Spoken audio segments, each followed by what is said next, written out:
ஆடி வெள்ளியிலே தாயின் சந்நிதியில் பொங்க வச்சு பாருங்கம்மா.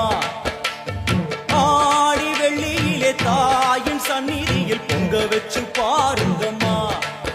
அம்மா பூங்கரகம் தூக்கி வந்து வேப்பிலையில் ஆடை கட்டி முளப்பாரி ஏந்துங்கம்மா. வந்து தாயவள பாருங்கம்மா, அவ வேர்காட்டு மாரியம்மா. ஆடி வெள்ளியிலே தாயின் சந்நிதியில் பொங்க வச்சு பாருங்கம்மா. அம்மா பொங்க வச்சு பாருங்கம்மா.